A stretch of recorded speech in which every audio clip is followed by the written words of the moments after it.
There is an addiction that destroys more lives than alcohol, more dreams than failure, and more relationships than betrayal. It does not leave scars on the skin, but it carves deep wounds into the soul. And right now, millions of people wake up every single morning already chained to it. Smiles they don't feel, words they don't believe, decisions they don't want, and lives they don't own. It is the addiction to being liked.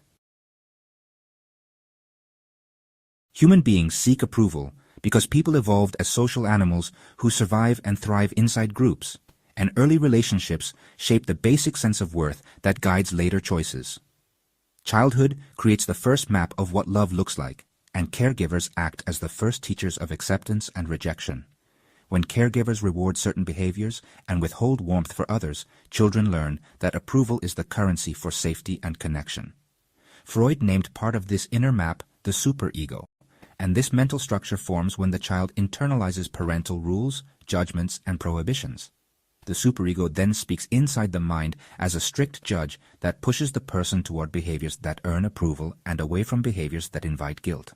Freud placed the ego between the superego and the ID, and this ego tries to satisfy basic needs while avoiding punishment. So the ego often adopts strategies that please others in order to reduce conflict and to gain the social rewards that keep life manageable. Gabor Mate brings this classical picture into contact with the lived reality of emotional need and trauma by showing how early lack of attunement and emotional neglect produce a deep, persistent hunger for external validation. Mate explains that the infant depends on a caregiver to regulate emotion and to reflect a sense of being seen, and when that regulation fails or arrives inconsistently, the child builds survival strategies to secure connection. Those strategies later appear as people-pleasing, performance behavior, or a persistent search for approval. Mate uses the term attachment to describe the pattern of alignment or misalignment between child and caregiver, and attachment shapes the nervous system so that the adult brain continues to seek outside signals to feel stable. When early needs go unmet, the emotional void does not simply disappear. It becomes a force that drives behavior, and approval becomes a substitute for the missing safety and attunement. The craving for approval works through clear psychological and behavioral mechanisms that make it both powerful and automatic. Social approval acts as a reward. When a person receives praise, inclusion, or a nod of acceptance, the brain registers the experience as pleasant, and it reinforces the behavior that produced the reward. Over time, that reinforcement turns learned actions into habits. The opposite also holds true. Rejection and shame cause pain, and the avoidance of that pain provides negative reinforcement for behaviors that win acceptance. Freud described many of the hidden moves inside this dynamic as defense mechanisms, including repression and introjection, and these defenses shape the way a person hides true needs and conforms to expected roles to keep anxiety at bay. Mate highlights shame as a central force that anchors the craving for approval, and shame drives secrecy and conformity because the person fears exposure as unworthy when approval is not secured. The signs of approval seeking appear across behavior and feeling, and those signs provide a clear map for recognizing the problem in everyday life. A person who constantly places other people's needs first will often say yes even when the heart says no, and this compulsion to comply usually stems from early lessons that refusal risks loss of love. Perfectionism shows itself as an endless effort to meet external standards, and this behavior grows from the belief that worth depends on flawless performance rather than on simple existence. Social anxiety appears when attention shifts from authentic connection to a fear of negative judgment, and the anxious person often rehearses responses, edits speech, and watches faces for signs of approval or disapproval. People who rely on social media for validation measure self-worth in likes and comments, and that habit replaces internal approval with the quick but hollow feedback of public attention.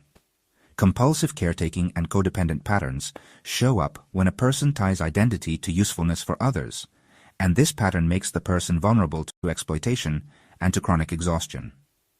Each of these signs carries distinct causes. Some come from inconsistent caregiving, some come from direct criticism or conditional affection, and some come from trauma that teaches the nervous system to prioritize safety over authenticity. Chronic shame anchors a belief of fundamental defectiveness, and shame narrows attention so the person scans the environment for proof of unworthiness rather than for evidence of safety or kindness. Alexithymia, which means difficulty identifying and naming feelings, often appears when early caretakers did not mirror emotion, and the person with alexithymia relies on external cues to figure out inner states instead of listening inwardly. Persistent rumination and repetitive self-criticism create cognitive loops that replay real or imagined signs of rejection, and these loops drain mental energy and reduce the capacity for clear planning. Overthinking social interactions is also a defining feature. After a meeting, a casual conversation, or even a text exchange, the approval seeker may spend hours replaying words and gestures, analyzing tone of voice, or worrying about whether they caused offense. This post-event rumination drains mental energy and prevents the person from moving forward, because every interaction feels like a potential test of their worthiness. What might seem to others like a small or trivial exchange becomes, for the approval seeker, a source of ongoing anxiety. The tendency to mask true feelings is another important trait.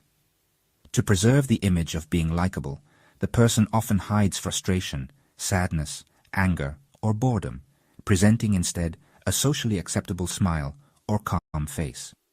While this can maintain short-term harmony, it often produces long-term costs, because the habit of suppressing emotions leads to disconnection from the self, and even psychosomatic symptoms such as tension headaches, stomach discomfort, or chronic fatigue. Over time, the refusal to show authentic emotion undermines intimacy, since others cannot connect deeply with someone who is always performing pleasantness. Another critical trait is avoidance of conflict or criticism at all costs. Approval seekers often silence their own needs to prevent the discomfort of disagreement.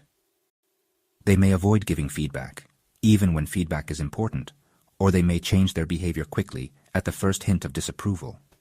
This avoidance pattern leads to a life built around other people's expectations, where personal goals are sidelined in favor of maintaining peace. Finally, approval seeking often shows up as excessive self-monitoring, a constant checking and editing of words, clothing, gestures, and even personality in an effort to fit in with each new group. Rather than acting consistently, the approval seeker changes like a chameleon, adjusting to perceived expectations. While this adaptability can sometimes appear as social skill, in reality, it creates a fragile identity that depends on context rather than on stable inner values. The person who lives primarily through a mask may feel a chronic sense of not recognizing the self in photographs or in life decisions, and that dissonance can feel like watching a stranger move through one's days. The person may experience imposter phenomenon in successes because the achievements feel like products of role-play rather than results of genuine calling, and success may therefore bring relief mixed with alarm instead of quiet satisfaction. Creativity often suffers because the mask favors reliability and control over experimentation, and artists, writers, or innovators may stop taking risks when the persona demands a consistent, marketable identity. The result appears as safe repetition rather than as growth. Intimate relationships may remain shallow because the mask offers predictable behaviors that look reliable but that refuse vulnerability, and partners may describe the relationship as pleasant but empty, as if the other person is always performing a well-rehearsed part. A career that follows others' expectations often becomes a life of small compromises, and the person who chooses jobs to please authority figures or to avoid conflict commonly abandons ambitions that would require risk and self-direction, which leads to slow career stagnation, chronic dissatisfaction, and a pattern of changing roles without growth. Supervisors who depend on approval for their identity tend to avoid necessary leadership actions, and teams under such supervisors suffer from unclear direction and poor decision-making because the leader fears upsetting the group more than addressing real problems. Creative work declines when the performer prioritizes predictability over innovation, and artists or professionals who prefer safe praise usually repeat formulas that secure short-term recognition while they lose the deeper drive that produces meaningful, original contributions. Employers notice this pattern as reduced initiative, quiet resignation, and a strong tendency to follow trends instead of creating them, and those workplace signs predict long-term underuse of talent and frequent burnout when praise stops compensating for lost purpose. Dependence on others' approval increases vulnerability to manipulation and abuse, and manipulative partners, leaders, or peers quickly spot people who overvalue external validation and then exploit that pattern through praise, followed by demand, or through intermittent reward that keeps the person compliant. Abusive relationships often start with flattering attention, and the person who craves approval frequently mistakes control for care, which allows coercive dynamics to take hold before clear boundaries develop. Scams and high-control groups also target people who seek belonging, and those groups use belonging as leverage to reshape values and to secure labor, money, or unquestioning loyalty. The signs of exploitation include repeated apologies for others' behavior, frequent self-blame, a pattern of being the last to receive fair treatment, and a strong reluctance to assert needs or to negotiate terms. Parenting suffers when approval patterns pass from one generation to the next, and a parent who measures love by performance either punishes ordinary failure or celebrates only publicly visible success, which teaches children that affection depends on meeting conditions rather than on being seen and supported in full. Some parents overcompensate through anxious caretaking that prevents children from learning independence, while others control through conditional rewards that link warmth to achievement. And both styles shape children's developing self-worth in ways that favor external validation over inner confidence. Those developmental patterns create cycles of conditional attachment that echo trauma dynamics, because a child who learns to earn love will later repeat the same tactics in adult relationships and in parenting roles, which perpetuates family patterns of insecurity and reactivity across generations. Financial and legal harm can follow from an excessive need to please, and someone who fears confrontation often accepts unfair contracts, takes on burdensome debts to help others, or agrees to unpaid labor to preserve relationships, which creates long-term instability and reduced autonomy. Breaking free from the habit of seeking approval is not about waking up one morning and deciding never to care what people think again. It is a slower, more careful process of building inner strength, learning new skills, and practicing them until they become natural. Approval seeking develops over years of conditioning, so it cannot be undone by force or slogans. It requires a shift in how a person relates to themselves, to their feelings, and to the people around them. In order to break the cycle of seeking approval, individuals need to build inner authority, reshape automatic responses, and create new habits that support independent choice rather than constant external validation. One of the first steps is learning to recognize the difference between the voice of the inner critic and the voice of genuine self-reflection. Freud described the inner critic as the superego, a part of the mind that carries harsh judgments and demands perfection. This inner voice often makes a person believe that only by pleasing others can they stay safe or worthy. When someone begins to notice this voice in daily life, whether it shows up as guilt, shame, or self-doubt, they can start to question it rather than obey it automatically. Gabor Mate emphasizes that this questioning must be done with compassion. Instead of asking, "What is wrong with me for wanting approval?" a more helpful question is, "What pain or fear is driving this need right now?" That small change in language turns self-criticism into self-understanding, which is the ground for healing. The next step is practicing boundaries, which means learning to say no without feeling like rejection will destroy the relationship. This skill often feels frightening at first because the body reacts to disapproval as if it were danger. Anxiety, tightness in the chest, or a racing heart are common when someone begins to stand firm. This is why building tolerance for discomfort is so important. Simple practices like pausing before giving an answer, breathing slowly through the anxiety, and choosing small, low-stakes situations for practicing no can help. Over time, the nervous system learns that disapproval is uncomfortable but not catastrophic, and this realization slowly rewires the pattern of automatic compliance. Another key element is shifting the focus of decision-making. People who depend on approval often ask themselves, "What will make them happy with me?"